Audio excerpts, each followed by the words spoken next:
Sir wait లాస్‌లో అందరికీ చాలా doubts ఉంటాయి. ఎందుకొస్తుంది? ఏంటి? ఎన్ని కేర్ తీసుకున్నా తగ్గట్లేదు అని. ఇలాంటి వాళ్ళు ఏమైనా మంచి చిట్కాస్ తోటి దీన్ని తగ్గించుకునే అవకాశం ఉందండి? అసలు వెయిట్ లాస్ అవ్వాలంటే ఆహారపరంగా జాగ్రత్తలు తీసుకోవాలి. అదేవిధంగా మినిమం ఎక్సర్సైజ్ చేసేటువంటి అలవాటు చేసుకోవాలి. అట్లే ఆహార ఔషధం అంటే క్షేమదాయకంగా ఉండి సేఫ్టీగా పనిచేస్తూ ఎలాంటి సైడ్ ఎఫెక్ట్స్ లేకుండా అందరికీ అందుబాటులో ఉండేటువంటి ఒక మన ఇంట్లో దొరికేటువంటి ఆహార ఔషధాలతోనే ప్రయత్నం చేయడానికి ప్రయత్నం చేయాలమ్మా. సో కేవలం 3 పదార్థాలమ్మా. సో ఇవి ఎంతోమంది వాడి చక్కటి సత్ఫలితాలు ఇచ్చారమ్మా. వాటంతా ఫీడ్బ్యాక్ వచ్చిన తర్వాతనే మళ్ళీ మీరు అడిగారు కాబట్టి ప్రేక్షకుల కోసం చెప్తున్నానమ్మా. కేవలం 3 ఐటమ్స్ అమ్మా. నంబర్ 1 వాము. వామును కాస్త వేయించేసేసి చూర్ణంలాగా తయారు చేసుకుని 100 గ్రామ్స్ తీసుకోవాలమ్మా. అలాగే మిరియాలు. సో మిరియాలను కూడా కాస్త వేయించేసేసి చూర్ణం చేసేసి ఒక 50 గ్రామ్స్ మిరియాలు తీసుకోవాలి.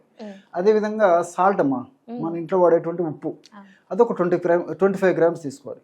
సో వామును వేయించి చేసినటువంటి చూర్ణం 100 గ్రాములు, మిరియాలను వేయించి చేసినటువంటి చూర్ణం 50 గ్రాములు, అదేవిధంగా ఉప్పు ఒక 25 గ్రాములు. ఈ 3 పదార్థాలు కలపడం వల్ల బ్రహ్మాండమైనటువంటి వెయిట్ లాస్ చూర్ణం రెడీ అయిపోతుందమ్మా. మార్కెట్లో దొరికేటువంటి వేలాది రూపాయల రిజల్ట్ కంటే ఏమాత్రం తగ్గనటువంటి వెయిట్ లాస్ ఔషధం రెడీ అయిపోతుంది. అంత అద్భుతంగా పనిచేస్తుంది. ఈ విధంగా తయారు చేసుకున్నటువంటి ఒక ఔషధాన్ని ఒక గాజు సీసాలో నిల్వ ఉంచుకొని రోజు ఉదయం ఆహారం తర్వాత ఒక 5 నిమిషాల తర్వాత, రాత్రి ఆహారం తర్వాత ఒక 5 నిమిషాల తర్వాత ఒక 200 ml పల్చటి తాజా మజ్జిగమ్మ. మళ్ళీ చెప్తున్నాను చూడమ్మా, పల్చటి తాజా మజ్జిగ ఎగ్జాక్ట్లీ చిక్కగా ఉండకూడదు. అదే విధంగా మజ్జిగ కూడా ఏదో 2 days వద్దమ్మా, ఫ్రెష్ ఉండాలమ్మా. సో పల్చటి తాజా మజ్జిగ 200 ml తీసుకొని జస్ట్ 2 గ్రామ్స్ అంటే హాఫ్ టీ స్పూన్ కంటే కూడా తక్కువనే. సో కలిపేసేసి ఒక్క డోసుగా తీసుకోవాలి. అట్లా ఉదయం ఆహారం తర్వాత ఒకసారి, రాత్రి ఆహారం తర్వాత ఒకసారి రెగ్యులర్గా ఈ పద్ధతిలో ఈ యొక్క ఔషధాన్ని వాడుకోవడం వల్ల క్రమంగా దేహంలో ఏ భాగంలో కొవ్వు కణాల్లో ఎక్కువగా కొవ్వు సంచితమైనప్పటికీ ఆ కొవ్వు అంతా కరగడం మొదలవుతుందమ్మా. వీటన్నిటితోడు మెటబాలిజాన్ని వేగవంతం చేస్తుంది. ఎప్పుడైతే మెటబాలిజం వేగవంతం అవుతుందో అప్పుడు న్యాచురల్గా ఫ్యాట్ బర్న్ అయిపోయి త్వరగా ఫ్యాట్ కరిగేదానికి అవకాశం ఏర్పడుతుంది.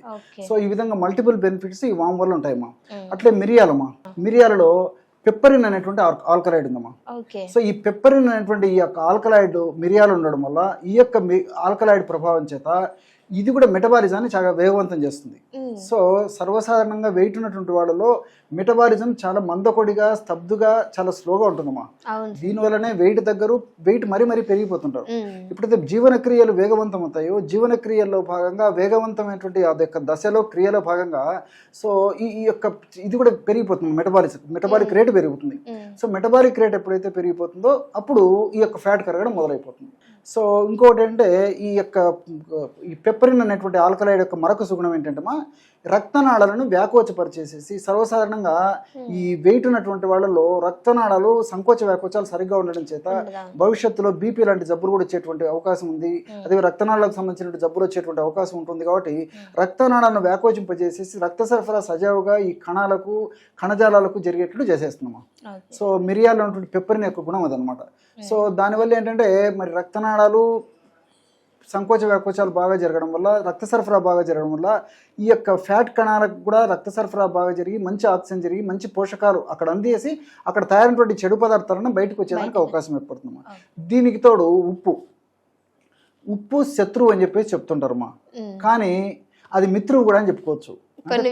ఎగ్జాక్ట్లీ తగిన ప్రమాణంలో, మోతాదు ప్రమాణంలో, ఎంత అవసరమో అంత ప్రమాణంలో వాడుకోవడం వల్ల ఉప్పు మనకు మేలే చేస్తుంది. కానీ ఉప్పును మన పరిమితికి మించి, అవసరానికి మించి ఎక్కువ వాడుకోవడం వల్ల అనేక అనర్థాలకు దారితీస్తుంది. సో మనం ఇక్కడ ఉప్పు వాడుకోవడం వల్ల ఈ వాము యొక్క గుణము, అదేవిధంగా ఈ యొక్క మిరియాల గుణాన్ని మరింత సమర్థవంతంగా పనిచేసేందుకు ఉప్పు ఉపయోగపడమే కాకుండా మరింత స్పీడ్గా పనిచేసేందుకు కూడా ఉప్పు ఉపయోగపడుతుందన్నమాట. సో మల్టిపుల్ బెనిఫిట్స్ ఈ యొక్క ప్రక్రియ యొక్క ఫార్ములా ఉన్నాయి. కాబట్టి ఈ యొక్క ఔషధాన్ని దీర్ఘకాలం పాటు వాడినప్పటికీ అన్ని మనకు సైడ్ బెనిఫిట్స్ ఉంటాయి కానీ ఎలాంటి సైడ్ ఎఫెక్ట్స్ ఉండవమ్మా. సో నేను చెప్పినటువంటి పద్ధతిలో ఈ యొక్క ఔషధాన్ని తయారు చేసి వాడుకున్న తర్వాత మరలా ఫ్రెష్గా తయారు చేసుకొని వాడుకుంటున్నారమ్మా. అంతేగాని నేను ఏదో 4-5 మాసాలకు ఒకటేసారి తయారు చేసుకొని వాడుకుంటానంటే వీలు పడదమ్మా. సో ఔషధ గుణం తగ్గిపోతాయి. కాబట్టి ఇలాంటి ఔషధాలని ఎంత ఫ్రెష్గా తయారు చేసుకుని వాడుకుంటే అంత రిజల్ట్స్ బాగుంటాయమ్మా. Okay sir, thank you so much sir, చాలా మంచి ఇన్ఫర్మేషన్. నమస్తే.